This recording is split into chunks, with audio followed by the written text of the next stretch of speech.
Okay, start करते हैं हम लोग। मोशन ऑफ सैटेलाइट टॉपिक का नाम है। सबसे पहले तो मैं सैटेलाइट के बारे में आपको बता दूं। क्या आपको पता है कि सबसे पहली बात तो जो जियो का जो सिम है, ठीक है ना, जियो ने क्रांति ला दी भाई, सिस्टम सारा कुछ बदल दिया। आजकल भिखारी भी वो मतलब जो है ना कहते हैं कि भाई पैसे नहीं तो पेटीएम कर दो, ठीक है ना कोई बात नहीं, वो भी पेटीएम के लिए तैयार बैठे रहते हैं। तो अल्टीमेटली वो क्या है कि जो इंटरनेट का जो यूज है, ठीक है ना, क्योंकि मतलब आजकल हर कोई फेसबुक पे है, हर कोई व्हाट्सएप यूज़ कर रहा है। क्यों, ये थे पहले भी फेसबुक व्हाट्सएप, लेकिन नेट नहीं था, यूट्यूब, ठीक है। शायद ही पूरी क्लास के अंदर स्टूडेंट होते थे आज से अगर 5 साल पहले जिनको यूट्यूब की नॉलेज होती थी, या फिर वो मतलब FB वगैरह तो फिर भी चलो, बट वो फिर भी यूज़ नहीं करते थे, ठीक है ना। अगर पूरी क्लास के अंदर अगर चेक किया जाए तो शायद 2 या 4 ही बच्चे होते थे जो कि FB पे थे, या फिर मतलब जो है कुछ यूट्यूब वगैरह यूज़ करते थे। लेकिन आज अगर देखें तो बहुत सारे होंगे, ठीक है ना। तो अल्टीमेटली क्या चीज़ है, ये क्यों आया? 100 रुपये में इंटरनेट बांट दिया फ्री में। तो इसके पीछे क्या था कि अच्छा इन्होंने ना बहुत पैसा भी कमाया, मोटा पैसा, अरबों रुपए, ठीक है ना, अरबों रुपए ही कमाई, ठीक है। जो ये जो रिलायंस कंपनी है, इसका जो टर्नओवर है वो पहले जितना था उसका कई गुना उन्होंने पहुंचा दिया। क्या चक्कर था इसके पीछे? उन्होंने अपना सैटेलाइट लॉन्च किया, खुद का पर्सनल सैटेलाइट, ठीक है ना, और नई टेक्नोलॉजी, लेटेस्ट टेक्नोलॉजी के साथ। अब आखिर वो जो सैटेलाइट होता है ना, एक्चुअल में सैटेलाइट बनने में जो खर्चा आता है लगभग 500 करोड़ रुपए, 1000 करोड़ रुपए, इतना आता है सैटेलाइट बनने में। 2010 की बात है, चंद्रयान बनाया था IIT कानपुर के 30 स्टूडेंट्स ने मिलके, 30 स्टूडेंट्स ने, और उसके ऊपर 384 करोड़ रुपए खर्च आया था चंद्रयान, ठीक है ना। और आज भी वो घूम रहे हैं, आज भी चक्कर लगा रहे हैं, किसी कंपनी के अंडर में वर्क कर रहे थे वो। तो अल्टीमेटली क्या चीज़ है कि और ये जो सैटेलाइट से आखिर इतना बेनिफिट क्यों मिलता है सैटेलाइट छोड़ने से, ये मैं आपको बता रहा हूँ। तो पहले तो सैटेलाइट की नॉलेज हो में, आखिर सैटेलाइट है क्या चीज़, फिर उसके बाद भी तो फिजिक्स इसको छोड़ते कैसे हैं, क्या करते हैं, सारी चीज़ डिस्कस करेंगे।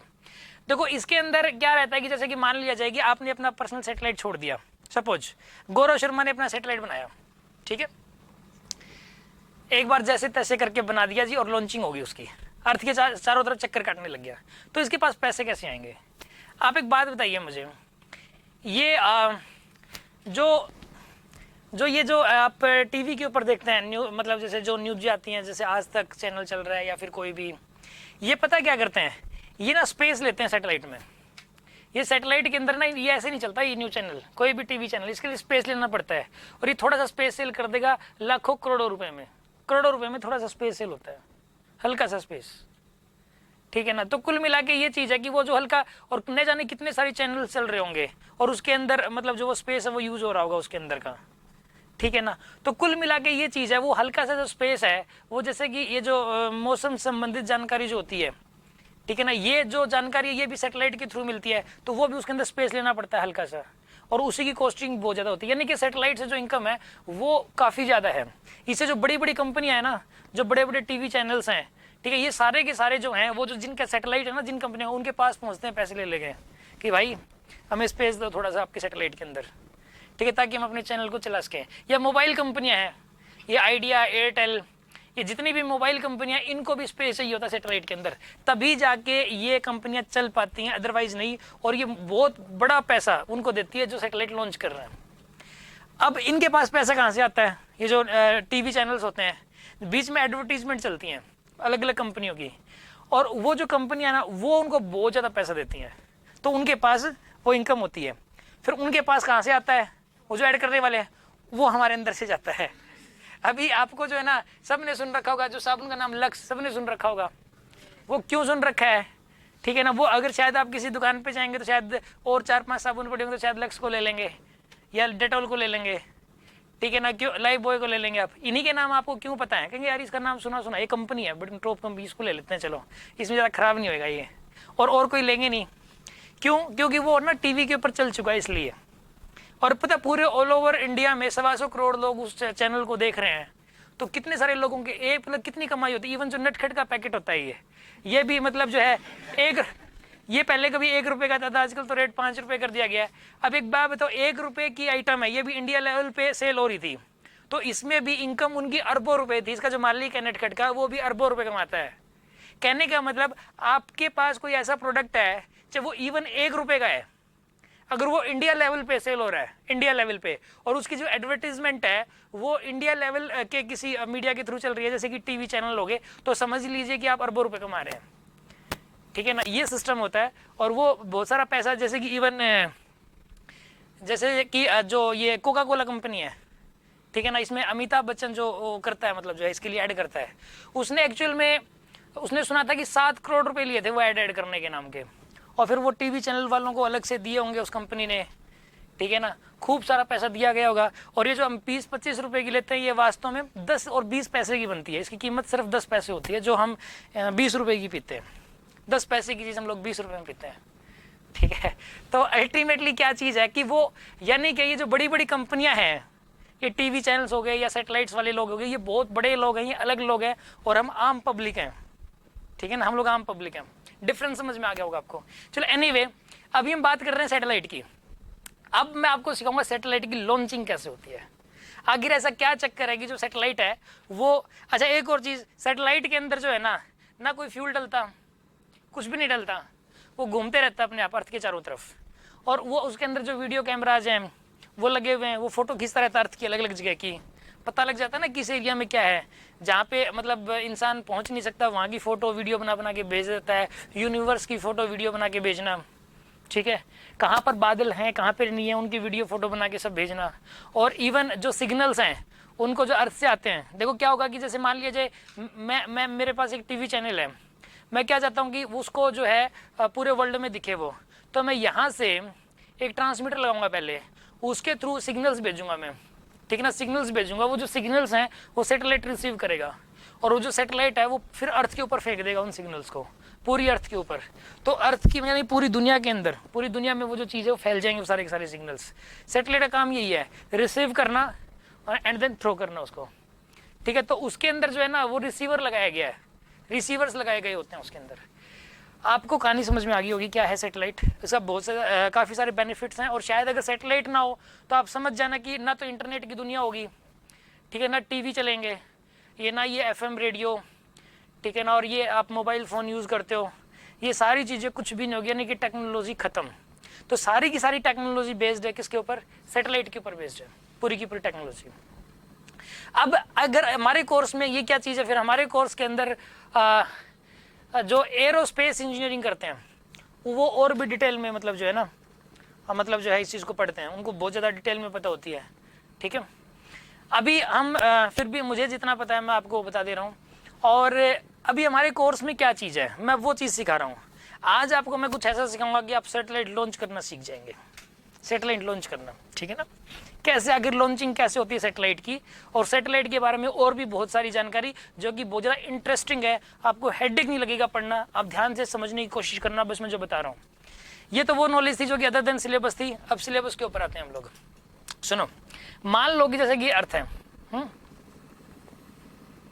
Let this is earth. पहले अर्थ से एच हाइट पे सैटेलाइट को लेके जाया जाता है। ठीक है ना, पहले डिसाइड किया था कि साइड से छोड़ना है इसको, वो तो उसकी रिक्वायरमेंट क्या है, अलग अलग सैटेलाइट की अलग अलग नीड होती है। कोई only for the weather forecasting के लिए, मौसम संबंधी जानकारी के लिए यूज़ किया जाता है, तो कोई सिर्फ और सिर्फ टेलीफोन टेलीफोन सिग्नल जो होते हैं ना उसके लिए यूज़ होता है। अलग अलग पर्पज़ के लिए होते हैं सैटेलाइट्स, तो वो डिपेंड करता है कि साइड से उसको लॉन्च करना है, तो हाइट पहले से डिसाइड कर ली जाती है। ठीक है, जैसे कि एक जियो स्टेशनरी सैटेलाइट होता है, वो हमेशा 36,000 किलोमीटर की हाइट से ही लॉन्च होता है, 36,000 किलोमीटर, तो वो डिसाइडेड है, मतलब जो है कि किस हाइट से कौन सा लॉन्च होना है। तो ये एच हाइट पे लगे पहले तो इसको, ठीक है, एच हाइट पे लगे, फिर वहाँ से इसको कुछ इतनी वेलोसिटी दे दी जाती है, कुछ इतनी इसके ऊपर ग्रेविटेशनल फोर्स लगता है, Fg ग्रेविटेशनल फोर्स लगेगा। ये जो मास है इसका मास है कैपिटल एम, इसका मास है स्मॉल एम, ये मास ऑफ अर्थ है, और ये मास ऑफ सैटेलाइट है एम नोड।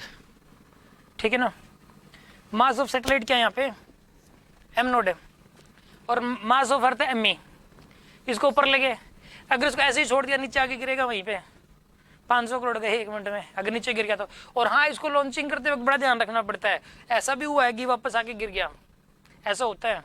और या फिर क्या हुआ कि जैसे कि घूमना शुरू नहीं करता कई बार, और ये ना अर्थ के ग्रेविटेशनल फील्ड को छोड़ के बाहर भी चला गया, ऐसा भी होता है, ऐसे पहले हो चुका है, ठीक है ना। और जब तक ये एक राउंड नहीं मार लेता ना, तब तक जो ना लोगों के जो दिल है, मतलब साइंटिस्ट लोगों के, वो ऐसे धुक धुक करते रहते हैं, ठीक है ना। और रात में ही छोड़े जाते हैं, जैसे चंद्रयान छोड़ा गया था, रात को 3 बजे छोड़ा गया था, उसने जब एक चक्कर कंप्लीट कर लिया ना, मतलब जो उस दिन न्यूज़पेपर भी लेट आया था, बस क्योंकि वो उनको वो न्यूज़ लगानी थी कि भाई इस चंद्रयान ने अपना राउंड प्रॉपरली इसने कंप्लीट किया कि नहीं किया, सिर्फ इस चीज़ के लिए। हालांकि पेपर तो रात को 1-2 बजे तक छप लेता है, उस दिन इस चक्कर में लेट छपा पूरे वर्ल्ड में। और वो जो चीज़ थी फिर मतलब जो है ना, वो जब उसका एक राउंड कंप्लीट हो गया, तब मतलब साइंटिस्ट लोगों ने रात की सांस ली, हाँ जी ठीक है अब सही है, और अब उसके बाद जो है ना वो चीज़ छपती है। तो कुल मिला के ये जो चीज़ है, इसका एक राउंड कंप्लीट होना बहुत ज़रूरी होता है, फिर उसके बाद तो करेगा ही करेगा कंप्लीट, फिर दिक्कत नहीं है। कोई टेक्निकल फॉल्ट भी हो सकता है, फिर भी देखो इसके अंदर क्या चीज़ इंपॉर्टेंट होती है कि ताकि ये राउंड अपना कंप्लीट करे। देखो सुनो, इसके ऊपर लगता है ग्रेविटेशनल फोर्स Fg, अर्थ लगाएगी ग्रेविटेशनल फोर्स इसके ऊपर, लगाएगी। कितना ग्रेविटेशनल फोर्स लगाएगी इसके ऊपर Fg का, इसकी वैल्यू हो जाएगी G M E M naught upon में आर ई प्लस एच का होल स्क्वायर।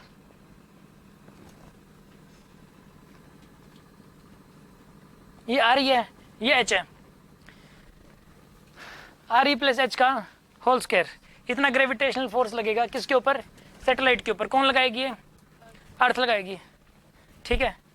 अब हम क्या करते हैं, इसको सैटेलाइट को कुछ इतनी वेलोसिटी दे देते हैं थ्रू द रॉकेट्स के थ्रू इतनी ज़्यादा वेलोसिटी दे देते हैं कि ये जो वेलोसिटी है इसके लिए एक सेंट्रीपिटल फोर्स की रिक्वायरमेंट पड़ती है, और वो जो रिक्वायरमेंट है वो एग्जैक्टली इस फोर्स के बराबर है, वो इस ग्रेविटेशनल फोर्स के बराबर हो जाती है।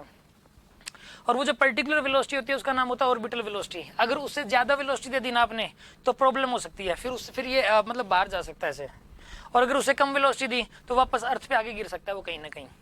तो एक पर्टिकुलर वेलोसिटी उसको दी जाती है, इसका नाम है ऑर्बिटल वेलोसिटी। और वो जो ऑर्बिटल वेलोसिटी होती है ना, वो देने से क्या होता है, ऑर्बिटल वेलोसिटी देने से इसको जो सेंट्रीपिटल फोर्स की रिक्वायरमेंट होती है वो एग्जैक्टली इतनी होती है, और ये वाला जो फोर्स है वो यूज हो जाता है इसको घुमाने में, ना कि अर्थ को नज़दीक लाने में। अर्थ इसको नज़दीक नहीं ला पाती, वो फोर्स लगातार लग तो रहा है सैटेलाइट पे, बट वो डायरेक्शन बदल रहा है, और ये सर्कुलर पाथ पे लगातार घूमते जा रहे हैं।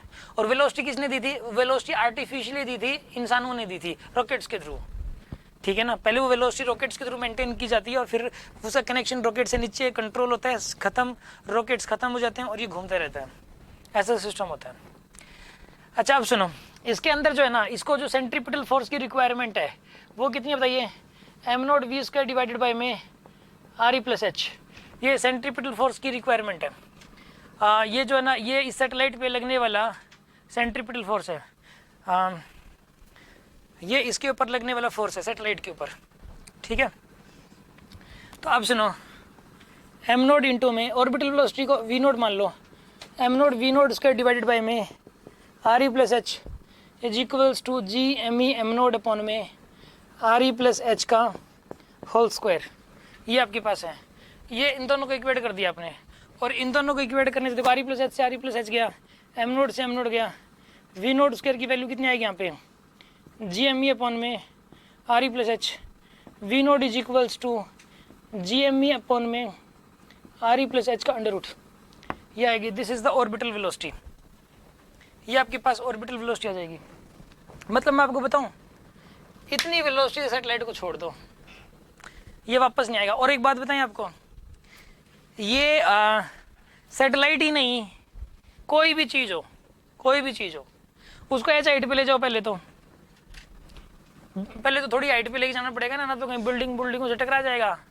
यहीं से छोड़ोगे थोड़ा सा ऊपर ले जाके, रास्ते में कोई बिल्डिंग आती होगी, टकरा जाएगा उससे।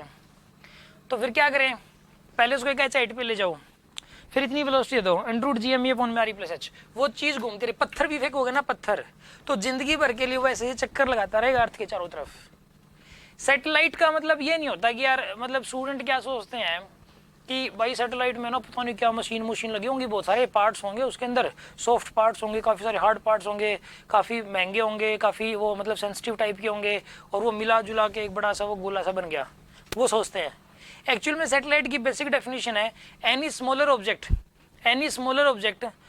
Which is rotating about a heavy body, अपने आप ड्यू टू ग्रेविटेशनल फोर्स। अगर कोई छोटा ऑब्जेक्ट किसी बड़े ऑब्जेक्ट के चारों तरफ ग्रेविटेशनल फोर्स की वजह से अपने आप ही घूम रहा है तो उस छोटे ऑब्जेक्ट का नाम क्या हो जाएगा? सैटेलाइट।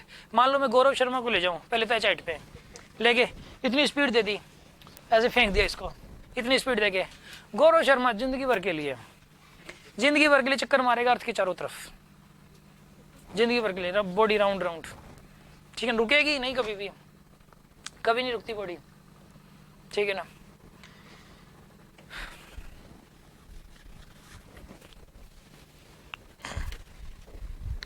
ये क्या है? Orbital velocity. फॉर्मूला क्या होता है ऑर्बिटल वेलोसिटी का?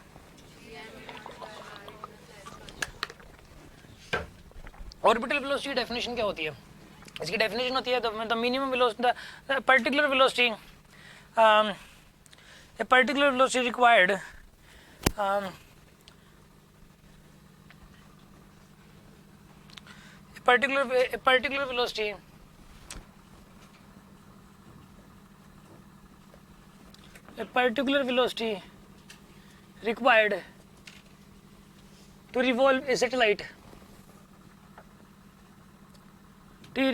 a satellite around a planet या अर्थ, जो भी है यार, क्योंकि अर्थ के चारों तरफ भी छोड़ते हैं हम लोग। Is called orbital velocity, is called orbital velocity. इसका फॉर्मूला ये वाला होता है। अच्छा, एग्जाम में पता क्या इस टाइप इसके ऊपर बेस्ड क्वेश्चन आते हैं। पता क्या कहेगा कि भाई एच की वैल्यू ना वैसे जीरो भी कर देते हैं कई बार। एच जीरो मतलब 10-20 किलोमीटर ऊपर ले जाके छोड़ दिया, 10 किलोमीटर काउंटिंग नहीं करते, एच जीरो ही मान लेते हैं फिर तो, क्योंकि रेडियस ओवर 6400 किलोमीटर है। 5 किलोमीटर ऊपर ले जाओ, किसी बिल्डिंग से तो टकराएगा नहीं। 5 किलोमीटर ऊपर जाने के बाद कोई 5 किलोमीटर हाइट की बिल्डिंग थोड़ी ना होती है। ज्यादा 100 मंजिल की बिल्डिंग बना लेगा कोई, अमेरिका में बनी होगी 100 की, 150 मंजिल की बनी होगी, तो 150 मंजिल में क्या कोई 1 किलोमीटर भी नहीं होगा। 150 मंजिल में कितने हो जाएगा? ये 3 मीटर की एक होती है फ्लोर, तो 3 मीटर की है, मान लो 150 की तो 450 मीटर हो गया, 1 किलोमीटर भी नहीं हुआ। 1 किलोमीटर हाइट तक भी कोई बिल्डिंग नहीं बनी आज तक। तो कुल मिला के ये चीज है कि टकराएगा नहीं कहीं भी। वैसे अगर सिर्फ 2-4 किलोमीटर ऊपर छोड़ दो उसको, एच की वैल्यू वो जीरो ही मान लेंगे फिर, एच जीरो, क्योंकि 6400 के सामने 2-4 किलोमीटर तो कुछ भी नहीं है। तो यानी कि फॉर्मूला ये भी होता है, कई बार बुक्स में ये भी लिख रखा होता है अंडर GME अपॉन में RE, ये फॉर्मूला भी होता है। ठीक है ना। अच्छा अब सुनो, ये ऑर्बिटल वेलोसिटी होगी, VO से रिप्रेजेंट करते हैं, VO से। पेपर में ना कई बार एग्जाम में ये आ जाता है कि भाई अगर मास ऑफ अर्थ को डबल कर दे, एक प्लेनेट है, मास ऑफ उसका मास अर्थ के मास से डबल है, तो ऑर्बिटल वेलोसिटी कितने टाइम्स होगी किसी ऑब्जेक्ट की? एच की वैल्यू जीरो मान लेना भाई। अब मास है, मास क्या कर दिया डबल, तो √2 टाइम्स बढ़ जाएगी ऑर्बिटल वेलोसिटी। एच नाम मेंशन कर रखा हो तो जीरो ही मानना होता है, एच नाम मेंशन कर रखा हो तो जीरो। एग्जाम में जैसे एक बार क्वेश्चन आया कि मास को कर दिया 4 गुना, रेडियस को कर दिया डबल। एक प्लेनेट है उसका मास 4 गुना है, रेडियस डबल है अर्थ से, तो ये बताइए किसी ऑब्जेक्ट को अर्थ के सरफेस से फेंकना है, अर्थ के सरफेस से मतलब 2-4 किलोमीटर ऊपर से, तो उसको फेंकना है, तो ये बताओ ऑर्बिटल वेलोसिटी कितनी देनी पड़ेगी उसको? तो मतलब कितने टाइम ज्यादा देनी पड़ेगी? √2 टाइम ज्यादा देनी पड़ेगी। आ रही है बात समझ में आपको? यानी कि एक तो इसके अंदर जो ना, ये जो मैं टॉपिक पढ़ा रहा हूँ ना, ये वाला टॉपिक है इन्फॉर्मेशन बेस्ड, इसके अंदर ज्यादा घुमा फिरा के क्वेश्चन नहीं आ सकता। इसके अंदर मैं अभी तक मैं जितना बोल लूँ ना आपको, सिर्फ अगर आपने वो दिमाग में फीड कर लिया ना, इसमें फॉर्मूले हैं कुछ 8-10, ये फॉर्मूले अगर आपने माइंड में फीड कर लिए, जो बातें मैं बोल रहा हूँ ये फीड कर ली, तो सारे क्वेश्चन से सोल्व होंगे ही होंगे। ठीक है, अब मैं देखिए स्टार्ट कर रहा हूँ। एक तो मैंने पहली बात बताई अभी ऑर्बिटल वेलोसिटी, और कुछ भी नहीं बताया, ऑर्बिटल वेलोसिटी ओनली। ठीक है, अब दूसरे मुद्दे पे आते हैं। मान लेते हैं कि एक सैटेलाइट है, वो ऑर्बिटल वेलोसिटी से घूम रहे हैं, and this is the orbital velocity, right. अब इस केस के अंदर ये बताइए आप, उस केस के अंदर जो है ना, यहाँ पे काइनेटिक एनर्जी कितनी होगी सैटेलाइट की? Kinetic energy of this satellite, kinetic energy बताइए, ½ m में VO का स्क्वायर, यानी कितना जाएगा यहाँ पे? ½ में m नोड तो इस सैटेलाइट का मास है, यहाँ पे आएगा GME अपॉन में RE प्लस H का अंडर रूट इसका स्क्वायर, यानी कितना आएगा यहाँ पे? ½ GME m नोड अपॉन में RE प्लस H, ये आएगा आपके पास। This is the kinetic energy here, ये काइनेटिक एनर्जी आ जाएगी आपके पास। This is the kinetic energy. ठीक है,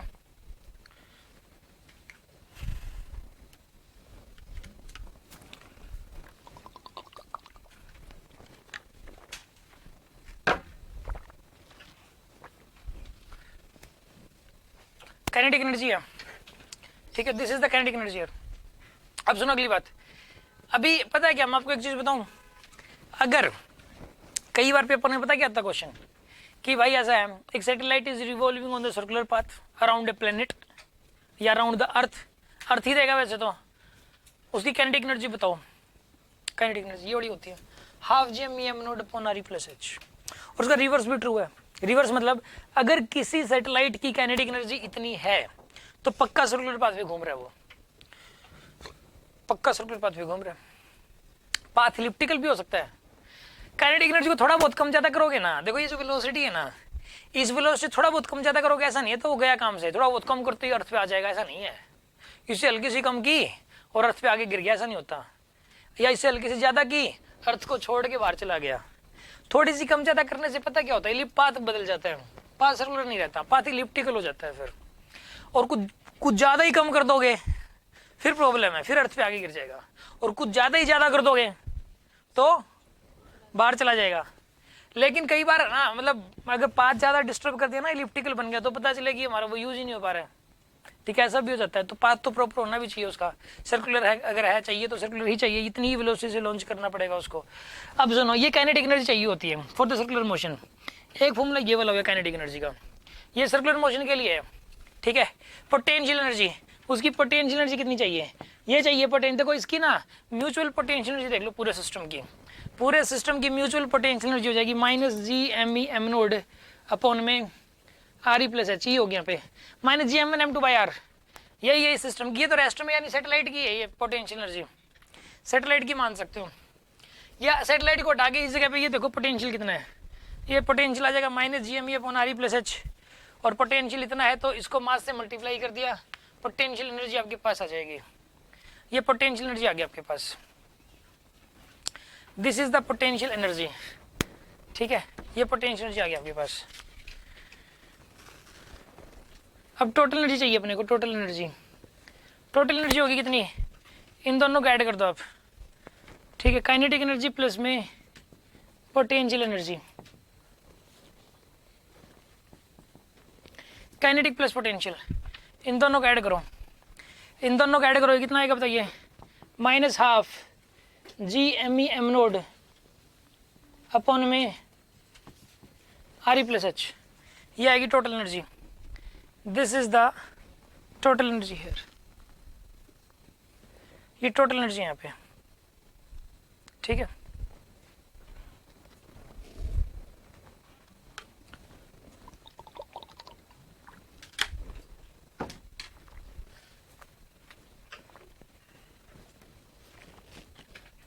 देखो पता है, कोई सैटेलाइट हो ना, सैटेलाइट उसकी टोटल एनर्जी इतनी हो ना, इतनी तो पक्का उस सर्कुलर पाथ पे घूमेगा, पक्का। और काइनेटिक एनर्जी इतनी हो तो भी सर्कुलर पाथ पे घूमेगा। पोटेंशियल तो इतनी होती है अगर एच पे लगे तो पोटेंशियल तो रहेगी रहेगी, सर्कुलर पाथ पे घूमे चाहे ना घूमे, ठीक है। अच्छा एक बात ध्यान से नोट करो आप, ये दोनों बराबर हैं, साइन का फर्क है बस, इसमें पॉजिटिव इसमें नेगेटिव। अच्छा टोटल सैटेलाइट की नेगेटिव ही होती है, टोटल नेगेटिव का मतलब ये है कि वो बाउंडेड है, वो ये बाउंडिंग नेचर को रिप्रेजेंट कर रही है ना। अगर टोटल एनर्जी जीरो हो जाए ना, जीरो, इसका मतलब सैटेलाइट चला गया काबू से बाहर, नेगेटिव है तभी वो कंट्रोल में है, ज्यादा नेगेटिव कर दोगे वापस आ जाएगा, लेकिन ओवरऑल नेगेटिव होनी चाहिए। कोई भी चीज अगर किसी से जुड़ी हुई है, बाउंडेड है, तो उसकी वो पोटेंशियल एनर्जी नेगेटिव है, टोटल एनर्जी नेगेटिव है। समझ आ रही है बात आपको। अगर मान लिया जाए आप अपने पेरेंट्स से बहुत ज्यादा अटैच्ड हैं, बहुत ज्यादा आप रह ही नहीं सकते, आपकी टोटल एनर्जी नेगेटिव है, आप वहीं मतलब आपको घर से बाहर भी निकाल देंगे ना तो आप घर के हर बार इधर उधर चक्कर मारते रहोगे, बस आप दूर नहीं जा सकते ज्यादा।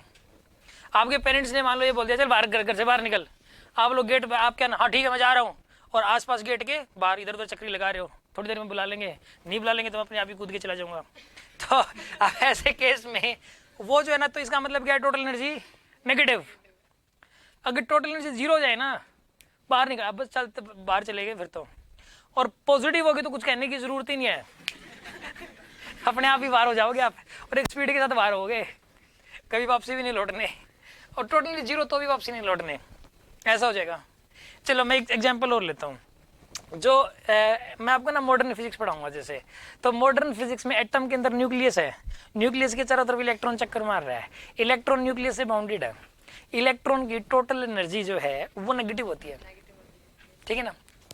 इसकी टोटल एनर्जी होती है माइनस में Z square upon N square, minus 13.6 into Z square by N square होती है, माइनस में होती है वो, नेगेटिव में आती है वो भी। और हाँ एक और चीज बताऊँ मैं आपको, इसमें जैसे total energy is equal to kinetic energy, sign फर्क है साइन का, ठीक है। तो ऐसा है तो इसका मतलब सर्कुलर मोशन है।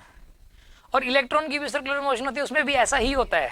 इलेक्ट्रॉन की मैं आपको काइनेटिक एनर्जी निकाल के दिखाऊंगा, पोटेंशियल निकाल के दिखाएंगे हम आपको, और टोटल निकाल के दिखाएंगे। आप देखोगे कि वहां पर भी टोटल और काइनेटिक में सिर्फ एक साइन का फर्क है, सिर्फ एक साइन का फर्क है। काइनेटिक तो होती है उसकी plus 13.6 into Z square by N square, और टोटल होती है minus 13.6 into Z square by N square, और पोटेंशियल होती है वहां पे टोटल का डबल और माइनस साइन, यानी कि माइनस का 2 into 13.6 into Z square by N square. यहाँ पर भी वैसा ही है, यहाँ पर भी टोटल का डबल कर दो ये आ जाएगा, यानी कि सर्कुलर मोशन के लिए कंडीशन है ये, याद रखिए आप। अगर total energy is equals to kinetic energy हो जाए विद द साइन तो सर्कुलर मोशन होगी, और total energy is equals to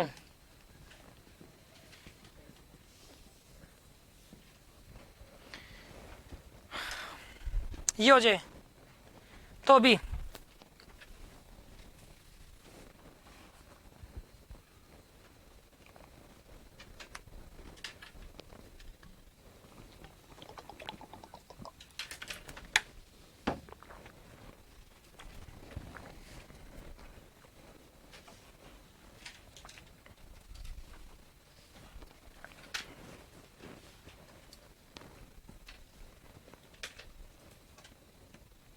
जो टोटल है वो काइनेटिक के साइन के बराबर हो जाए, नेगेटिव साइन के बराबर, और जो टोटल एनर्जी है वो पोटेंशियल एनर्जी डिवाइडेड बाय 2 के बराबर हो जाए। तो इस चीज के अंदर जो है ना यहाँ पर सर्कुलर मोशन कंप्लीट हो जाएगी, ठीक है। मतलब जो है ना, यानी कि सैटेलाइट जो है वो सर्कुलर पाथ पे घूमेगा, ये सर्कुलर पाथ पे घूमेगा। पता है क्या, आप अब सुनो, काइनेटिक आ गया आपके पास, पोटेंशियल आ गई, टोटल आ गई, ठीक है। टोटल और काइनेटिक में ये रिलेशन आ गया, और एक टोटल, ये सारे सर्कुलर मोशन के लिए कंडीशन है भाई। इनमें से कोई भी कंडीशन हुई ना तो सर्कुलर मोशन है, कोई भी कंडीशन हुई तो, ठीक है। अब आपको करना क्या है, ये फॉर्मूले याद करने हैं। मैं आपसे पूछूँ ना ऑर्बिटल वेलोसिटी, आप बोल देना sir under GME upon RE plus H, मैं बोलूँ काइनेटिक एनर्जी बताओ भाई, तो ये हो जाएगा half GME m naught upon में RE plus H। m node इसमें, अच्छा ऑर्बिटल वेलोसिटी ना कभी भी सैटेलाइट के मास पर डिपेंड नहीं करती। एग्जाम में आता है सैटेलाइट का मास डबल कर दिया, बताओ भाई सैटेलाइट ऑर्बिटल वेलोसिटी पे क्या फर्क पड़ा, कोई फर्क नहीं पड़ा, क्योंकि सैटेलाइट के मास पे डिपेंड ही नहीं करती। हाँ काइनेटिक एनर्जी सैटेलाइट के मास पे डिपेंड करती है, और जो पोटेंशियल है वो भी टोटल भी, ठीक है। और क्या देगा, कोई रिलेशन बताओ, इनकी वैल्यू बताओ।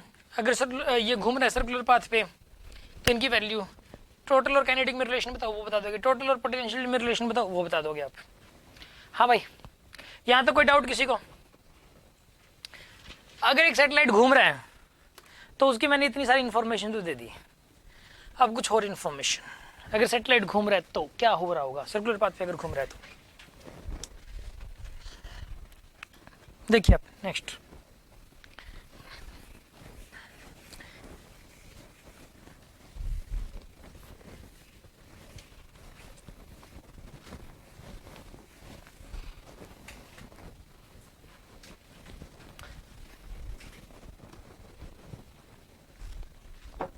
देखो पता है क्या, न्यूक्लियर रिएक्टर होता है, न्यूक्लियर एनर्जी बनती है, सबसे सस्ती यही पड़ती है, और जो आने वाला समय है वो न्यूक्लियर एनर्जी का ही है।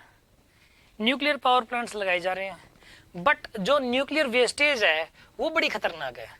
हमारे जो मतलब इंसान के सामने सबसे बड़ी जो खतरनाक चीज थी न्यूक्लियर वेस्टेज है आज के टाइम में, मतलब पहले भी रही है काफी लंबे समय तक, क्योंकि जो न्यूक्लियर वेस्टेज है इसमें से रेडिएशंस निकलती हैं, और ये इतनी खतरनाक होती हैं कि इंसान अगर उसे कांटेक्ट में रहे तो कैंसर जैसी पता नहीं कितनी खतरनाक बीमारी हो जाए। म्यूटेशन भाई बायो का सिस्टम है, मुझे समझ नहीं आ रहा, बट ये है कि हाँ बहुत खतरनाक बीमारियां हो जाती हैं भाई। अब और ये जो चीज़ है अब उसको कैसे करें, पहले तो ये सोचते थे ऐसा करते हैं भाई कहीं जंगलों में जाके और बहुत गहराई में जाके वहां जाके दबा देते हैं इसको, बट ये सिस्टम नहीं भाई। इसमें क्या होगा कि आने वाले समय में ज़मीन की ज़रूरत पड़नी है, पब्लिक और बढ़ने वाली है, आने वाली जो जनरेशन होगी वो उसको खोदेगी, वहाँ मतलब कुछ बनाएंगे वहाँ पे, वो जो खोदने के चक्कर में बाहर निकलाएगा वो बाहर नहीं निकलेगा या वो बाहर नहीं निकलेगा तो भाई उसका जो इफेक्ट है वहाँ तक पहुँच जाएगा, लोगों को पता तक नहीं होगा हमारे ऊपर इफेक्ट आ रहा है उसका, बड़ी प्रॉब्लम हो जाएगी। और फिर वो कहेंगे हमारे पास वाले लोग क्या करके गए थे भाई। फिर दूसरा तरीका उन्होंने क्या किया, मतलब समुद्रों के अंदर कहीं पानी में कहीं मतलब गहराई में जाके वहाँ छुपा दें, वो भी सिस्टम नहीं। हमारे यहाँ पर अमेरिका क्या करता था कि यहाँ हमारे जैसे जो नेताओं को पैसे दे के और इंडिया के आसपास का जो एरिया है समुद्रों का वहाँ जाके छुपाते थे, अपने आसपास नहीं, अपने इंडिया के आसपास।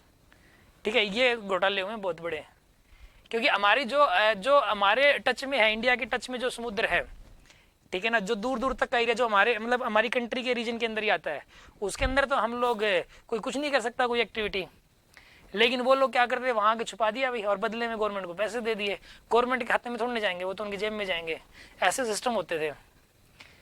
ठीक है, तो कुल मिला के ये जो चीज़ थी ना, लेकिन अब नहीं है ये चीज़, अब इसका इलाज ढूंढ लिया। वैसे इस चीज़ का इलाज अब ये है कि ऐसा करो, एक बॉक्स बनाओ बड़ा सा, उस बॉक्स में उसको पैक करो, एक बॉक्स बन गया, ठीक है, जस्ट लाइक ए सैटेलाइट, उसको एच हाइट पे ले जाओ और उसको इतनी वेलोसिटी दे दो, इतनी ज़्यादा वेलोसिटी दे दो उसको, इतनी ज़्यादा काइनेटिक एनर्जी दे दो कि अर्थ को छोड़ के वो बाहर, अर्थ से भारी हो गया वो, अब किसी और प्लेनेट पे जाके गिरेगा वहाँ पे वो जो एलियंस वगैरह जा रहे हैं, अब दिक्कत उनको है भाई, अपने को क्या दिक्कत है, दिक्कत उनको नहीं है। अभी सुनो, तो अभी एक्चुअल में उसके लिए कम से कम जो वेलोसिटी देनी पड़ेगी, जो कम से कम वेलोसिटी देनी पड़ेगी उसे कहेंगे एस्केप वेलोसिटी। क्या कहते हैं उसको? Escape velocity. एस्केप वेलोसिटी क्या होती है कि the minimum velocity required to remove a satellite from the earth's gravitational field, ठीक है ना, इसको हम लोग एस्केप वेलोसिटी कहेंगे। देखो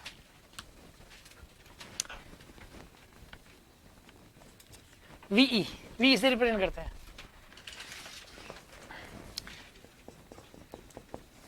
देखो टोटल एनर्जी क्या होती है, माइनस का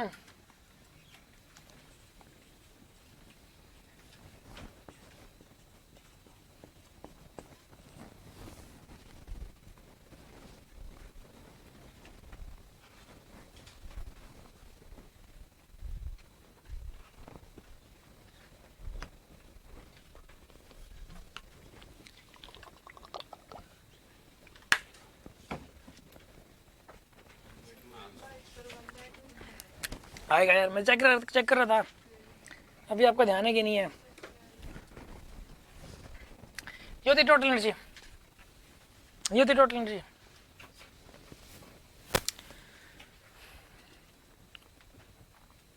सुनो, इस ये नहीं है, मतलब जब मैं, चलो मैं बताता हूँ एस्केप वेलोसिटी क्या होती है। सुनो एक बात बताओ, टोटल एनर्जी क्या होता है? काइनेटिक प्लस में पोटेंशियल।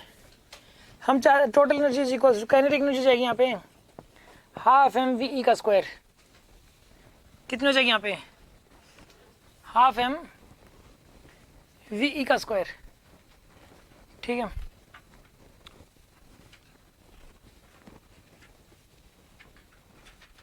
ये होती काइनेटिक एनर्जी। पोटेंशियल एनर्जी बताइए, माइनस का G M E M naught upon में आर ई प्लस एच।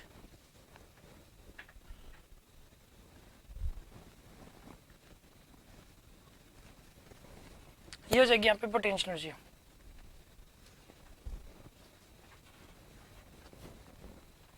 ये पोटेंशियल एनर्जी होगी, ये काइनेटिक एनर्जी होगी। अब सुनो, हम चाहते हैं कि टोटल जीरो हो जाए, ये एस्केप वेलोसिटी लिख देते हैं, टोटल जीरो करनी पड़ेगी। फिर साइंटिस्ट लोगों को पता क्या करना पड़ेगा, टोटल जीरो करनी है बस, वेलोसिटी कुछ इतनी दें कि टोटल जीरो हो जाए बस, अपने आप वो वेलोसिटी एस्केप वेलोसिटी है। फिर वो वेलोसिटी क्या है यहाँ पे? Escape velocity. एस्केप वेलोसिटी आ गई यहाँ से जी एम ई, देखो हाफ एम वी ई का square equal to G M E M naught upon में आर ई प्लस एच, ये एम नोड है, एम नोड से एम नोड गया,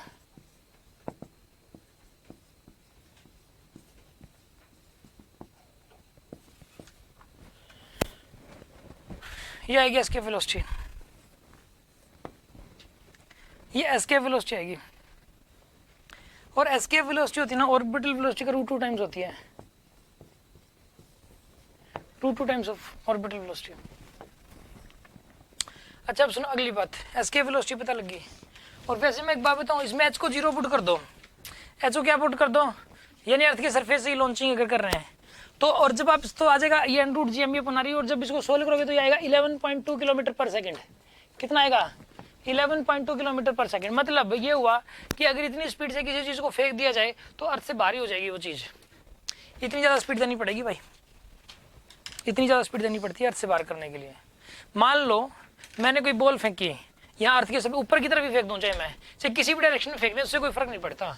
मतलब अर्थ के सरफेस से फेंकना है, चाहे इधर फेंक दो तो भी अर्थ से बाहर हो जाएगी ये, क्योंकि अर्थ का ग्रेविटेशन फील्ड मान लो यहाँ तक है, ऐसे इस एरिया तक है, यहाँ तक है, यहाँ से फेंक दी तो भी इसको क्रॉस कर गया, ऊपर की तरफ फेंक दो तो भी ये क्रॉस कर जाएगा, फिर तो बाहर ही चला जाएगा, इधर फेंक दो तो भी, इधर फेंक दो तो भी, इधर फेंक दो तो भी, किसी तरफ फेंक दो। मान लो मैं कोई बॉल लूँ, उसको 11.2 किलोमीटर पर सेकंड से फेंक दूँ, वो जो चीज़ है ना वो कभी नहीं वापस आनी, नेवर, क्योंकि वो अर्थ के ग्रेविटेशन फील्ड से ही बाहर हो जाएगी। समझ आ रही है बात आपको? इस बार कोई ज़्यादा क्लास में पक पक करेगा, उसको उठा के एस्केप वेलोसिटी से फेंक देंगे 11.2 किलोमीटर पर सेकंड से, वापस ही नहीं आना कभी। 11.2 किलोमीटर पर सेकंड, इतनी स्पीड इंसान अचीव नहीं कर पाया यार। सेटेलाइट रॉकेट्स के थ्रू अगर वो दे दी तो दे दी बस, ठीक है। वैसे बहुत मतलब जो है ये अर्थ के सरफेस से है, वैसे अगर ज़्यादा हाइट पे लेके जाओगे ना तो कम देनी पड़ेगी फिर, यानी कि उनको अगर छोड़ा जाता होगा तो बहुत ज़्यादा हाइट पे ले जाया जाता होगा पहले, ताकि वेलोसिटी कम देनी पड़े। इतनी ज़्यादा वेलोसिटी कहाँ से दे लोगे यार आप, 1 सेकंड में 11.2 किलोमीटर, 1 सेकंड में, मतलब फिर तो पता क्या होगा, आप दिल्ली 15 सेकंडों में पहुंच जाओगे, 15 सेकंडों में दिल्ली, और 1 मिनट में तो 2 चक्कर लग जाएंगे, आने जाना, आना जाना, जाना और आना, वापस हो जाएगा, ठीक है ना, इतनी स्पीड है।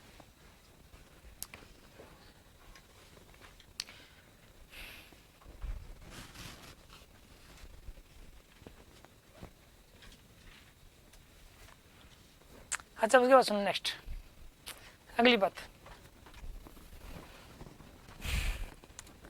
एक होती है binding energy.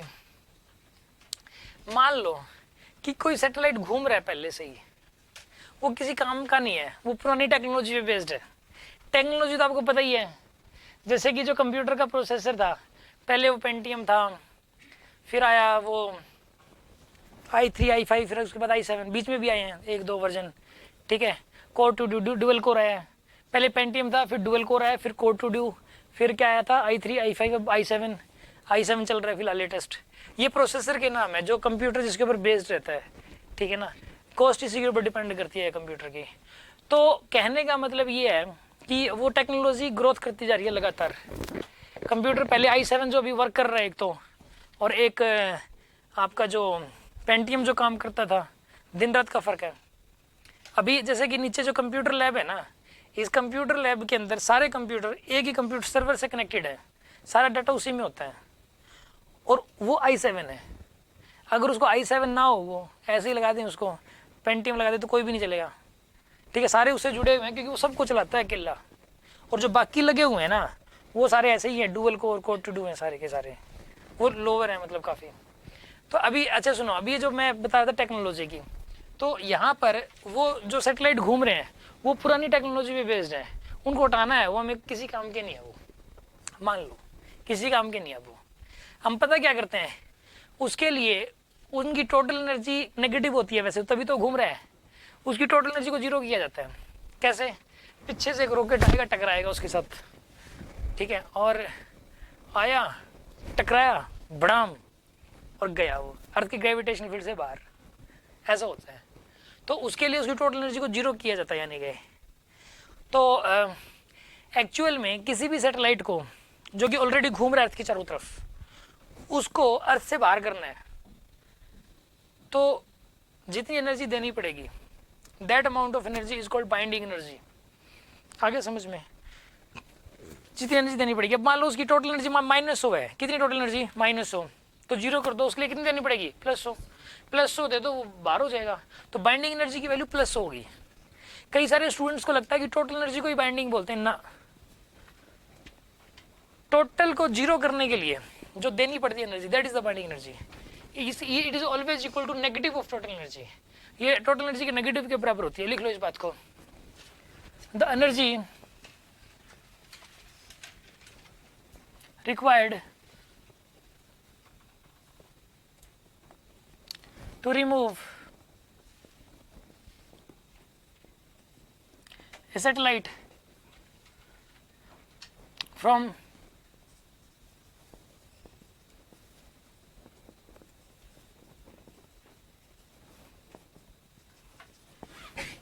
Earth's gravitational field.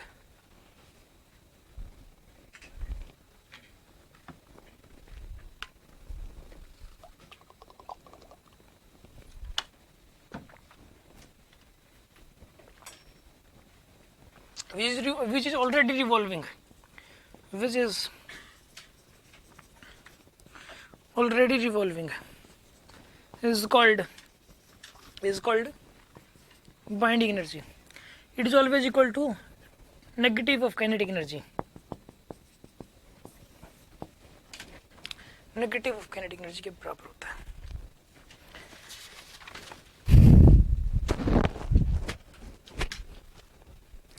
आगे हुई कहानी समझ में? ओके, इसको रब कर रहा हूँ भाई मैं।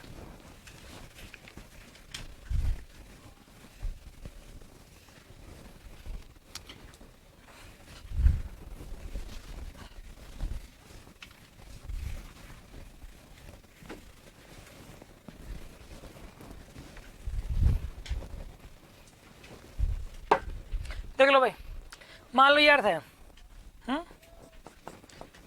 थोड़ा छोटा बनाता हूँ यार अर्थ को, क्योंकि मेरे को ना अभी 5 डायग्राम बनाने हैं, 5-6 डायग्राम्स। ये जो डायग्राम्स है ना, एक ही जगह ताकि बन जाए। ये अर्थ है, ऊपर से सैटेलाइट छोड़ दिया भाई। ये मान लो उसकी काइनेटिक एनर्जी है 40, नहीं काइनेटिक एनर्जी 40, काइनेटिक एनर्जी नहीं 0 है। पोटेंशियल एनर्जी तो होगी -40 है, मान लो माइनस में होगी। पोटेंशियल तो नेगेटिव ही होती है। ग्रेविटेशनल पोटेंशियल एनर्जी पॉजिटिव हो ही नहीं सकती, नेगेटिव ही होती है। -40 है, काइनेटिक 0 है, क्या होगा? यही आगे गिर जाएगा जहां से छोड़ा था। जहां से छोड़ा था वहीं बड़ा हम बोलेगा। ये तो स्ट्रेट लाइन पाथ बनेगा। कैसा पाथ बनेगा इसका?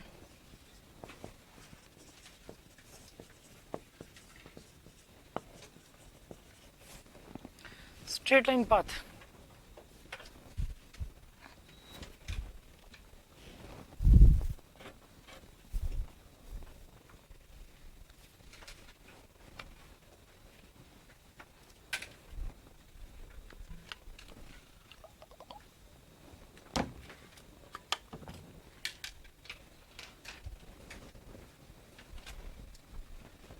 ठीक है, ये केस नंबर 1 है। केस नंबर 2, ये सैटेलाइट है, नहीं ये अर्थ है, ये सैटेलाइट है। काइनेटिक एनर्जी भाई 40 है, पोटेंशियल -80। क्या होगा जानते हो आप? Circular path. क्योंकि देख लो यार, पोटेंशियल काइनेटिक का डबल कर दो और माइनस साइन लगा दो, पोटेंशियल आ जाएगी। ऐसा ही है ना? टोटल कितनी बनेगी यहाँ पे? -40। तो इसमें क्या बनेगा? ये सर्कुलर पाथ। कैसा बनेगा यहाँ पे? सर्कुलर पाथ बनेगा। ठीक है, एक अगला केस है। ये सैटेलाइट है, ये अर्थ है, ये सैटेलाइट है। काइनेटिक है 40, पोटेंशियल है माइनस का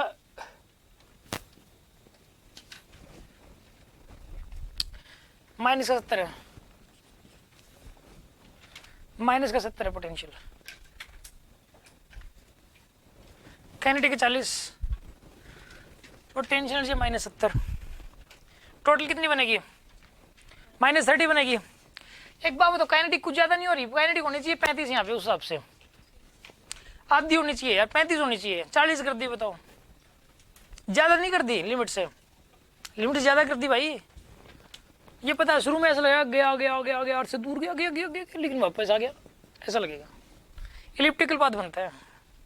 पता है अगर by the way kinetic velocity थोड़ी ज़्यादा दी भी गई ना, काइनेटिक आधे से ज़्यादा होगी, तो ऐसा लगता है भाई सैटेलाइट तो ना अर्थ से दूरियां बना रहा है, दूरी बन रही है भाई, दूर जा रहा है।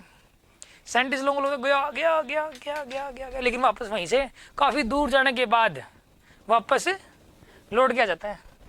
ऐसा सिस्टम होता है। समझ आ रही है बात आपको? इलिप्टिकल पाथ बनेगा।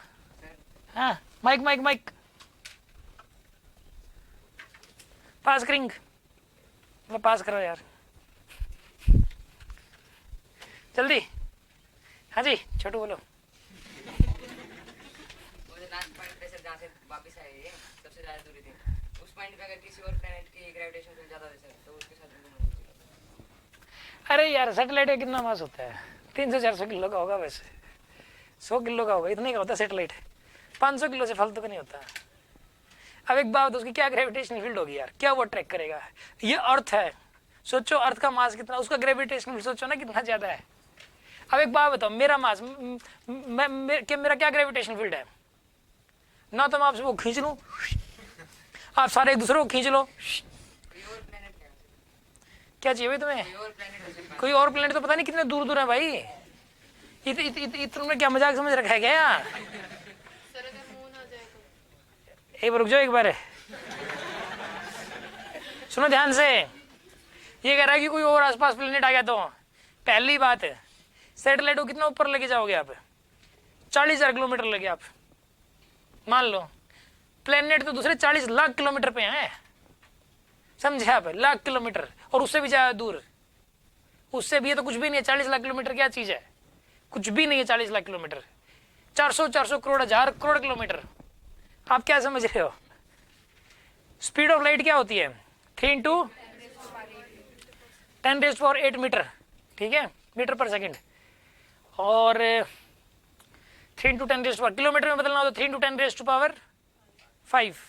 10⁵ मतलब कितना हो गया? 1 लाख। 1 लाख किलोमीटर पर सेकंड है लगभग। 1 लाख नहीं, 3 से मल्टीप्लाई भी है, 3 लाख किलोमीटर पर सेकंड। और सन से अर्थ तक आने में 8 सेकंड लगते हैं, 8 मिनट 8.5 मिनट लगते हैं। तो एक बात बताओ यार, 8 मिनट मतलब यानी कि लगभग 500 सेकंड हो गया, लगभग 500 सेकंड मान लो। 3 lakh kilometre, 3 lakh multiply by 500। सोचो मतलब जो सन कितनी दूर है। बाकी जो प्लेनेट्स हैं उनकी भी इसी ऑर्डर की कुछ दूरियां हैं, इसी ऑर्डर की हैं। ये कह रहा है कि दूसरे प्लेनेट से जाके वो पहुंच गया। ठीक है, ये तो वही बड़ी बात होगी कि मतलब जो है ना ये मान लो कोई छोटा बच्चा घर से बाहर निकल गया, सर वो कोई अमेरिका चला गया तो सर सर वो अमेरिका तो नहीं, अगर वो अमेरिका का इफेक्ट पड़ गया तो सर उसके ऊपर मोहल्ले से बाहर नहीं निकलेगा वो। ओके माइक दो भाई इसको ही बोलने दो। बोलने का अधिकार है देश में, हर कोई अपनी स्वतंत्रता पूर्वक अपने विचार व्यक्त कर सकता है। अगर हम उसे ज़्यादा हाइट पे ले जाएं, मून की भी ग्रेविटेशन फील्ड कुछ तो होगी। मून कितना बहुत दूर है मून, सर सैटेलाइट के रिस्पेक्ट में देखते हैं। किसी की रिस्पेक्ट माइक के पास एक बात बताओ, चलो मून की डिस्टेंस कितनी है? किसी के पास अभी है? नेट चल रहा है गूगल पे डालना distance between earth and moon, अभी जल्दी टकराओ एक बार। Distance between earth and moon. हाँ खुद भी एक सैटेलाइट है, वो बहुत बड़ा एक सैटेलाइट है। Moon is also satellite of earth. अभी अर्थ एंड मून लगा सकता है ग्रेविटेशन फील्ड में, मानता हूँ, क्योंकि मून छोटी मोटी बात नहीं है। मून का मतलब मास बहुत ज्यादा है, ठीक है। मून ग्रेविटेशन फील्ड लगा सकता है, लेकिन यार वो मून के कहाँ आसपास तक नहीं होगा, फटकेगा वो अर्थ के आसपास ही फटक रहा है। सैटेलाइट हद मार के 50,000 किलोमीटर होगा यार, मैं बता दूंगा आपको। अब ये कह रहा है ये जो मून और अर्थ के बीच की डिस्टेंस बताओ भाई।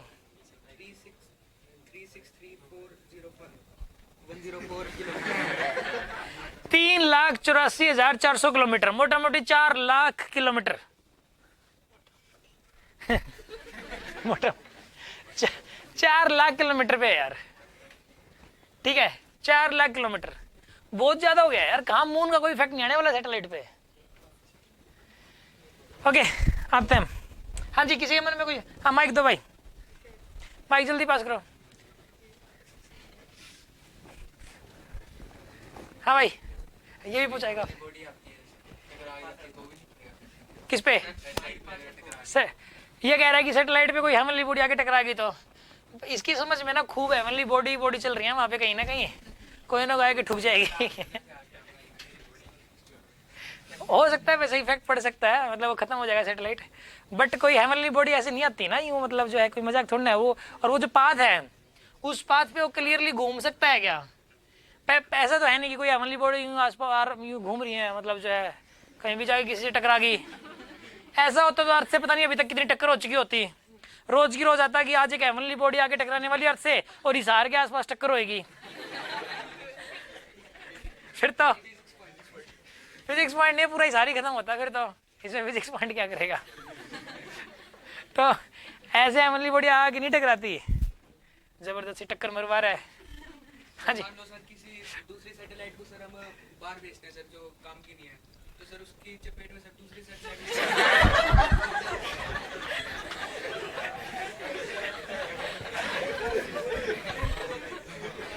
चुप, अरे कोई किसी की चपेट में नहीं आता ऐसे। समझ आ रही है बात आपको? देखो पता है क्या यार, इसके अंदर यूं किसी को चपेट में नहीं आ सकता। आप सोचो यार कि एक बात बताओ, मतलब काफ़ी सारे सैटेलाइट हैं, एक 35,000 किलोमीटर छोड़ दिया, एक 38,000 किलोमीटर छोड़ दिया, एक 28,000 किलोमीटर छोड़ दिया, अलग अलग रेंजेस में है। और फिर बहुत ज़्यादा स्पेस है, ऐसा नहीं है कि ऐसे घूम रहा है वो ऐसे घूम रहा है, थोड़ा सा और ऊपर ऐसे करके घूम रहा है। अर्थ जैसे कि आप ये सोचो ना भाई, देखो कितने सारे ऑप्शन हैं इसी तरफ से घूमने के। देखो ये थोड़ा सा और आगे, थोड़ा सा और आगे, थोड़ा सा और आगे, थोड़ा सा और आगे, बहुत सारे ऑप्शन हो गए। अभी थोड़ा सा इसे अपर राइट पे और आगे और आगे और आगे, और उसे थोड़ा सा राइट पे और आगे और आगे, जितने मर्जी घुमा लो। फिर एक ऐसे यूँ ऐसे करके, और ये छोड़े ऐसे जाते हैं कि आपस में टक्कर टुक्कर नहीं मारते। इनका टाइम पीरियड वगैरह कब कहाँ पर कौन सा सैटेलाइट होगा पता हो रहता है इनको, कभी कोई टक्कर नहीं मारेगा। इनके पाथ डिसाइडेड होते हैं, समझ, जैसे एरोप्लेन्स होती हैं, पता है कितनी सारी पूरे वर्ल्ड में कितनी सारी एरोप्लेन्स उड़ रही हैं। तो मतलब जो है अकेले अगर दिल्ली की बात करें तो हज़ारों एरोप्लेन यहाँ से निकलती हैं पर डे। तो ये दिल्ली तो बहुत, वर्ल्ड के सामने तो बहुत एक छोटी सी जगह होगी। तो कितने सारे स्टेशन है इस तरीके से जहाँ से इतनी सारी एरोप्लेन उड़ती हैं, तो वो कभी टक्कर नहीं मारती, क्योंकि वो एयर के अंदर भी पाथ डिसाइडेड होते हैं कि ये वाली जो प्लेन है वो इस रास्ते पे ही चलेगी, इसी रेंज के विदिन चलेगी, और इतना ऊपर नीचे ही हो सकती है और इतना आगे पीछे हो सकती है। बस ये रेंज होती है इनकी, ना तो टक्कर हो जाए, ठीक है ना। तो कुल मिला के दिल्ली से बॉम्बे जाने वाली कितनी प्लेन्स होंगी, तो सारी प्लेन्स का अपना अपना एक रास्ता होता है। तो इसी प्रकार ये जो सैटेलाइट्स हैं इनका एक रास्ता डिसाइडेड है, तो ये एक दूसरे को कभी भी इफेक्ट नहीं करते, ठीक है। ये इसको और डाउट किसी के मन में? चलिए अब उसके बाद देखते हैं, आगे डिस्कस करते हैं।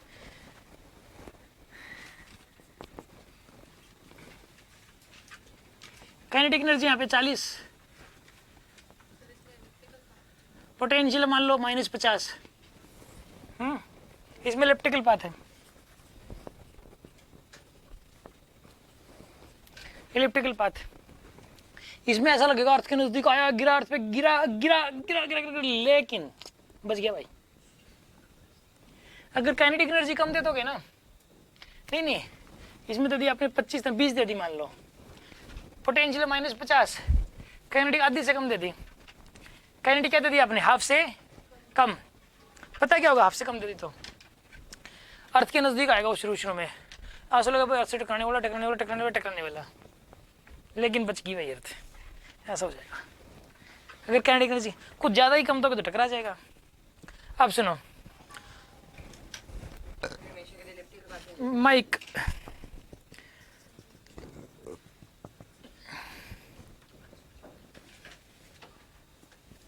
काइनेटिक है 100, पोटेंशियल है -100। हाँ जी बोलो क्या चाहिए? ये हमेशा के लिए elliptical रहेगा। एक बार जिस रास्ते पे एक चक्कर मार लिया ना, हमेशा रास्ता वही रहता है, रास्ता अपने आप कभी नहीं बदलेगा।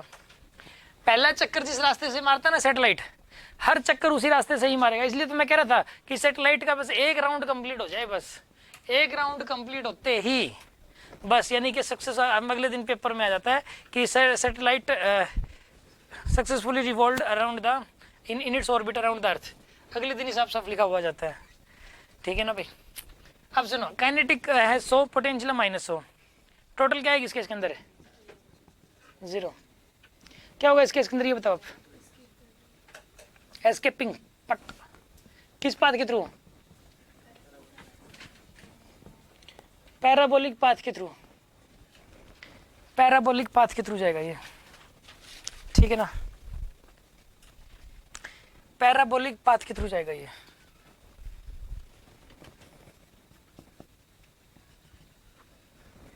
ये सैटेलाइट है, काइनेटिक कितनी आएगी इस केस के अंदर?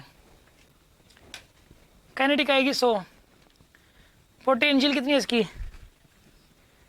मान लो पोटेंशियल -90 है। टोटल एनर्जी इसमें तो टोटल एनर्जी 0 थी, इसमें टोटल एनर्जी पॉजिटिव है, टोटल एनर्जी पॉजिटिव है, ग्रेटर देन 0 है। इसमें पता है हाइपरबोलिक पाथ के थ्रू बाहर निकल जाएगा बारी बार, ऐसा लगेगा भी नहीं कि अर्थ की तरफ आ रहा है, हाइपरबोलिक पाथ के थ्रू जाएगा ये, ठीक है। इसमें थोड़ा सा तो लगेगा, कुछ आया भी नज़दीक सा तो दिखा था, लेकिन कुछ नज़दीक सा नहीं था गया वो। इसमें तो ये नज़दीक सा ही नहीं था, बारी बार गया भाई ये तो। आगे जाके थोड़ा सा समझ लो ना बात को। कर्व बिल्कुल पैराबोलिक में थोड़ी सी ऐसे हो जाती है कर्व बाहर जाने की, और हाइपरबोलिक में बिल्कुल ही कर्व ऐसे होती है। काफ़ी आगे जाके ऐसा लगता है कि थोड़ा सा टर्न लिया लेकिन गया बाहर ही। आ रही है ना बात समझ में आपको? सैटेलाइट के साथ कब क्या होता है ये मैंने आपको बता दिया। ये थी कहानी सैटेलाइट की। अब केपलर्स लॉज, लास्ट टॉपिक।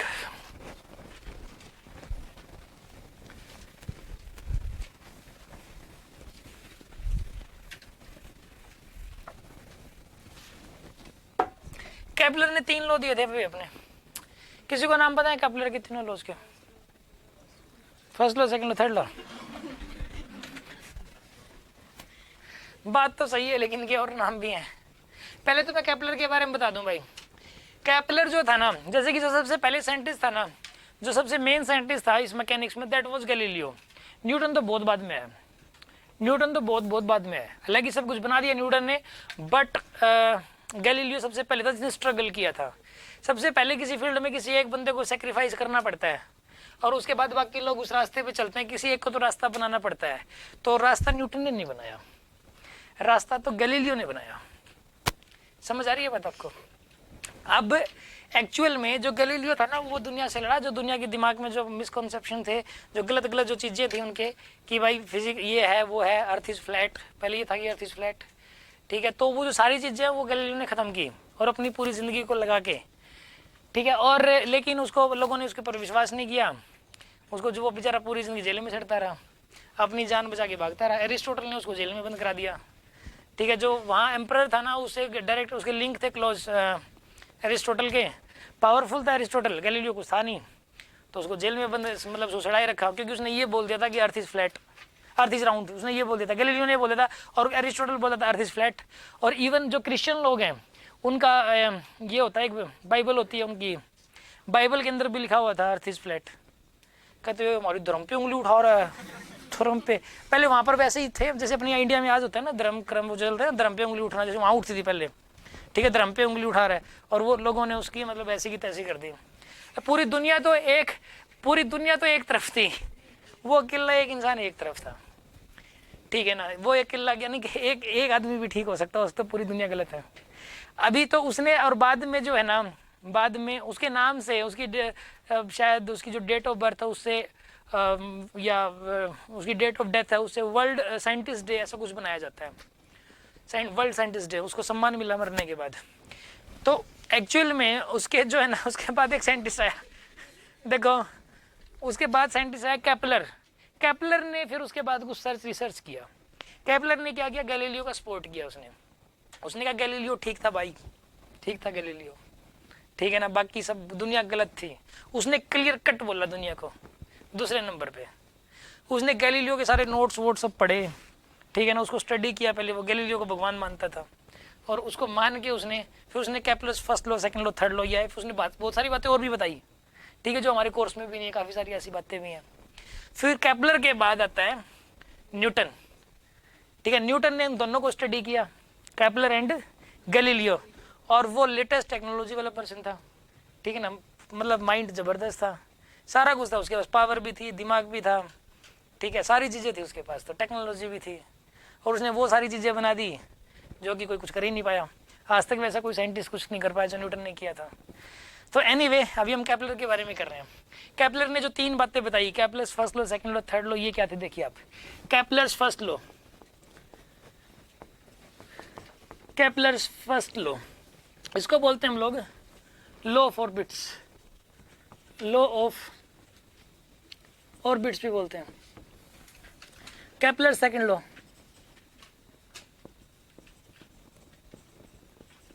इसको बोलते हैं हम लोग लॉ ऑफ एरियाज।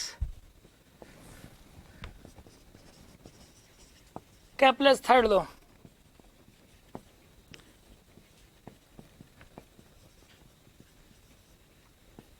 इसको बोलते हैं law of periods, law of periods. ठीक है, अभी सुनो,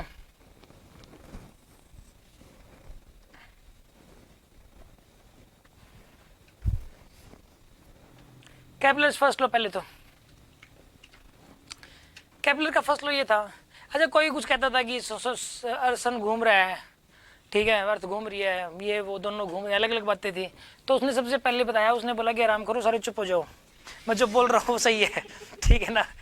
केपलर ने क्या बोला, केपलर ने मतलब अगर वो हरियाणा का होता ना तो ऐसे ही बोलता, आराम करो सारे, चुप हो जाओ, मैं जो बता रहा हूँ सही है। कि उसने बताया कि sun is at rest and all other planets are revolving around it on the elliptical path, not the circular path. वो इलिप्टिकल पाथ पे घूम रहे हैं सारे के सारे, एंड और हर इलिप्स का एक फोकस होता है। Sun is lying at one of the foci, 2 focus होते हैं और उनमें से एक फोकस पे सन लाई कर रहा है, ये उसने बताया। मैं आपको बताता हूँ कहानी क्या है। देखिए आप, इसी के अंदर केपलर्स फर्स्ट लॉ को एक बार ध्यान से सुनो, इसी में थोड़ा सा टाइम लगेगा। देखो आप, ये इलिप्स है, इलिप्स ऐसा होता है, सर्कल को थोड़ा सा पिचका दो, ठीक है, ये इसका मेजर एक्सिस है, ये इसका माइनर एक्सिस है, ये इसका मेजर एक्सिस है, और ये क्या है इसका माइनर एक्सिस, छोटे वाला। और इसके अंदर ये वाली जो पोजीशन है, दिस इज 0,0, ठीक है, और ये वाली जो पोजीशन है दिस इज a,0, ये वाली पोजीशन है -a,0, ये वाली पोजीशन है 0,b, ये वाली पोजीशन है 0,-b, ये वाली पोजीशन है 0,-b, ठीक है। ये यहाँ पर क्या है, ये यहाँ पे सन है, एक फोकस ये वाला है, एक ये है,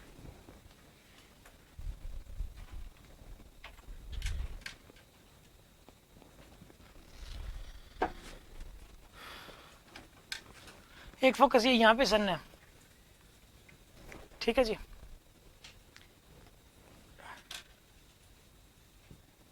ये इसके जो कोऑर्डिनेट्स है वो a,0 है,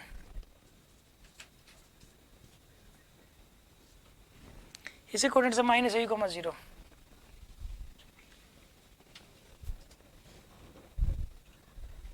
इसके a,0 है, इसके -a,0 है, ठीक है।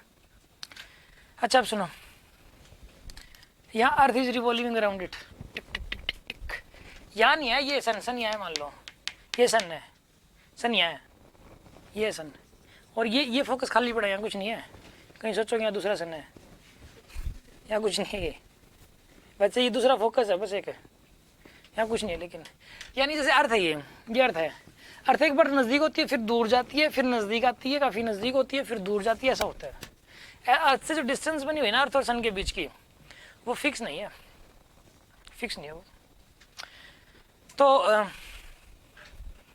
इससे भी फर्क पड़ता है, जो जब अर्थ नज़दीक होती है ना तो गर्मी होने की सर्दी इसका भी इफेक्ट पड़ रहा है, नज़दीक है तो ये गर्मी ज़्यादा होनी चाहिए, दूर है तो सर्दी ज़्यादा होनी चाहिए उस चीज़ के अंदर, ठीक है ना। तो देखो अब यहाँ पर ई क्या चीज़ है सुनो, ई होता है एक कांस्टेंट है ई, वो हर इलिप्स के लिए अलग अलग होता है। इलिप्स कई प्रकार के हो सकते हैं ना, जैसे कि ये वाला इलिप्स है, ये भी एक इलिप्स ही है, ये भी एक इलिप्स है, इन सब का ई अलग अलग है, मतलब वो कितना ज़्यादा स्टीप है, उसको सर्कल को पिचका के बनाया गया, तो कितना ज़्यादा पिचकाया गया उस बात को रिप्रेजेंट कर रहा है ये, ठीक है ना, कितना ज़्यादा पिचकाया गया इसको। सर्कल का ई कितना होता है, अरे मैथ्स वाले स्टूडेंट है, E1 होता है उसका ना, और 0 किसका होता है, पैराबोला का, अरे पैराबोला का ई कितना होता है? बोंदू है भाई सारे के सारे, बता दी बात। मैथ्स के स्टूडेंट कितने हैं यहाँ पे? इसेंट्रिसिटी कितनी होती है भाई पैराबोला की? पैराबोला की इसेंट्रिसिटी नहीं पता। हाइपरबोला की कितनी होती है?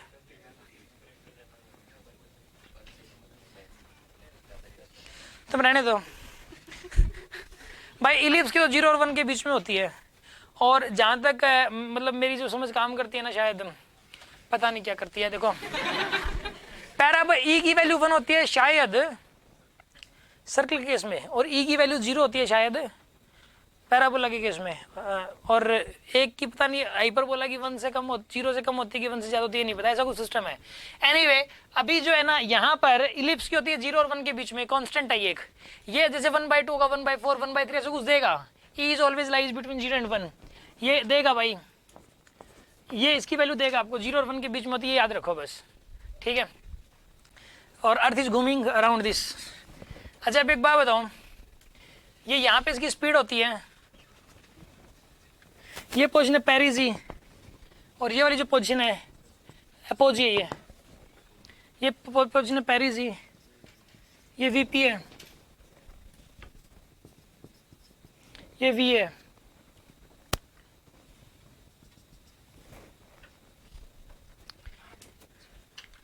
ये पोजीशन है वीपी,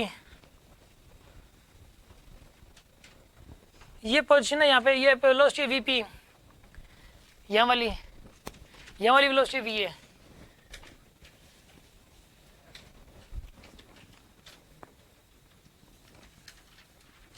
इस पोजीशन का नाम है पेरिजी, इस पोजीशन का नाम है पोजी, ठीक है।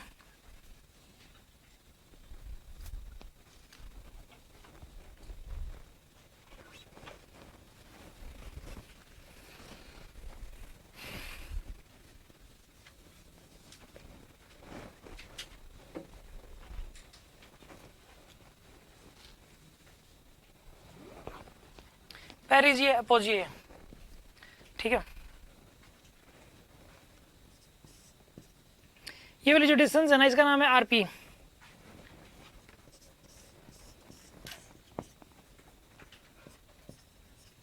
इस पोजीशन का नाम है आरए, ठीक है।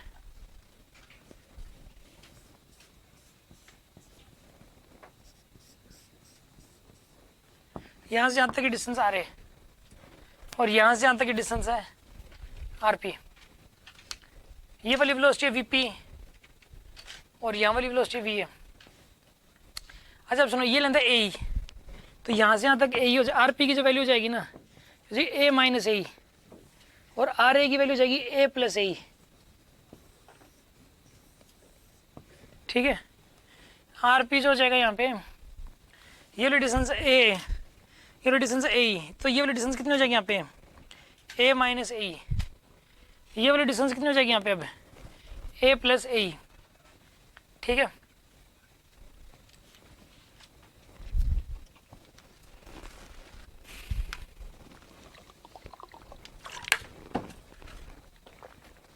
अच्छा सुनो, बस इतना ही था यार इसके अंदर। तो ये कभी ना नजदीक होता है कभी दूर होता है, इनका रेशियो कितना हो जाएगा सुनो,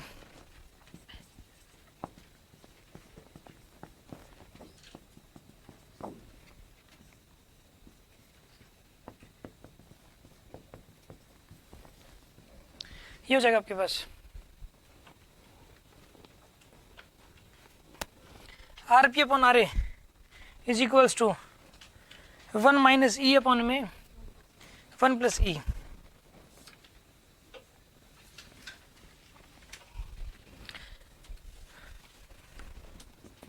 ये हो जाएगा आपके पास R P upon R A की वैल्यू 1 माइनस ई अपॉन में 1 प्लस में ई। अच्छा अब सुनो अगली बात, अर्थ का एंगुलर मोमेंटम हमेशा कांस्टेंट रहता है। अर्थ का एंगुलर मोमेंटम क्या रहता है हमेशा कांस्टेंट, क्यों? क्योंकि ना सन की वजह से अर्थ पे एक ही फोर्स लग रहा है, वो भी खुद की तरफ, तो उसकी वजह से टॉर्क नहीं आता, तो एक्सटर्नल टॉर्क 0 अर्थ पे लगने वाला। अर्थ पे कोई एक्सटर्नल टॉर्क लग नहीं रहा तो उसका एंगुलर मोमेंटम कांस्टेंट है। कोई ये कहेगी अर्थ का एंगुलर मोमेंटम कांस्टेंट है कि नहीं है, पहली बात तो है। क्यों है? क्योंकि एक ही फोर्स लग रहा है यार अर्थ पे, सेंटर से पास कर रहा है वो भी, अर्थ के सन के सन से पास कर रहा है वो, angular momentum of earth is constant. लिख लो इस बात को।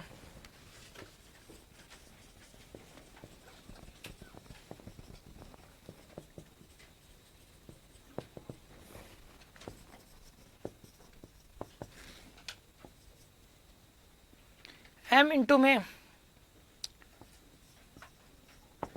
MPVPRP इज इक्वल्स टू, ये आ जाएगा आपके पास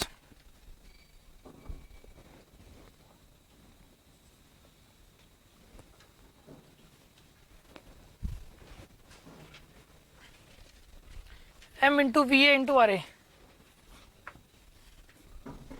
m into VA into RA, MVR, ये जो प्रोडक्ट है ना ये कांस्टेंट रहेगा।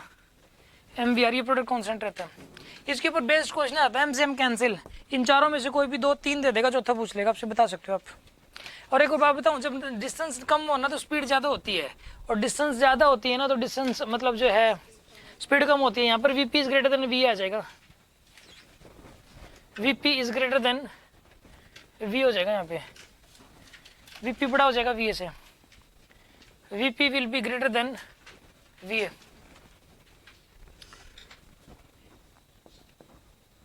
VP is greater than V हो जाएगा यहाँ पे। समझ आ रही है ना बात आपको? कुछ पूछना किसी को? केपलर का सेकंड लॉ, केपलर ने क्या बताया कि ये ना ये अर्थ है, जैसे ये सन का सैटेलाइट है, अर्थ क्या सन का सैटेलाइट, मून अर्थ का सैटेलाइट है, ठीक है। तो अब ये ना इक्वल इंटरवल ऑफ टाइम में इक्वल एरिया स्वेप्ट करता है हमेशा, इक्वल टाइम में equal area.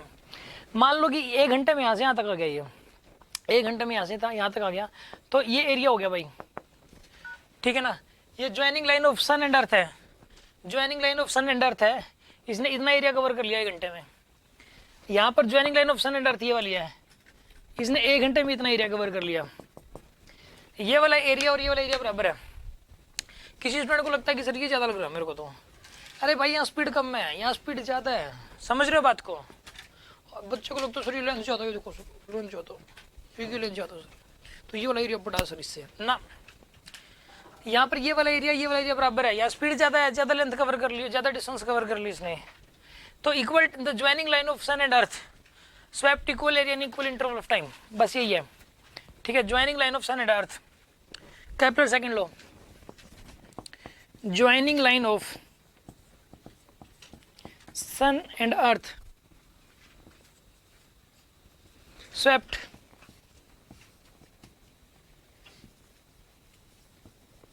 equal area in equal interval of time।